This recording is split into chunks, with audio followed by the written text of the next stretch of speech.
مرحبا يا إلهين مرحبا ودوتشي ብዙ ጊዜ እሰማለሁኝ እኔ ጊዜን አላባክንም ምግብ በማብሰል ኩሽና ውስጥ ማባከነው ጊዜ በጣም ይቆጨኛል ምን አተርፋለሁ የሚሉ ሰዎች አሉ ምን ትያለሽ በፍጹም ሞያን ለመልመድ ግዴታ የክፍለ ሀገር ልጅ መሆን አለብሽ ብዬ አላስብም ብዙ ጊዜ ምን ይባላል መሰለሽ ወንድ ልጅ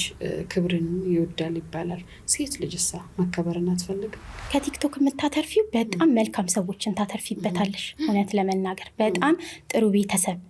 የእህት ያህል የሚሰማሽ ጥሩ ቤተሰቦችን ታተርፊበታለሽ የቲክቶክ ዋነኛው ትርፉ ሰው ነው እውነት ለመናገር ማለት ነው በቃ እንግዲህ የልጆች እናት ነሽ ባለቤትሽ አለ ባለቤትሽ ምን አለሽ ማለትም ቲክቶክ ሲጀምሪ አንዳንዴ ኮሜንቶች ይኖራሉ ከቤት ውስጥ ይጀምራልና ሁሉም ነገር ከቤት ውስጥ እንዴት ነበር እሱ ያንቺ ደጋፊ ነበር እንደዛ ሲሆን ጤናማ የተደራጀ ግልጽነት የተሞላበት ትዳር ይኖራል ብዬ ነው ማሰበው ስንቀላለድ ስናወራ በምን መልኩ እናወራቸው አخلاቃቸው ያማረ ልጆች ይኖራሉ ይበልጥ ደግሞ ከዱዓ ጋር ማለት ነው ዱዓ ያደረግንላቸው ይሄን ነገር ሰበቡን ብናደርስ እንደዛ አይነት ልጆች ልናፈራ እንችላለን ብዬ ነው ማሰበው ግን ከቲክቶክ ዓለም ምን ያገኘሽ እስኪ ምን አተረፍሽ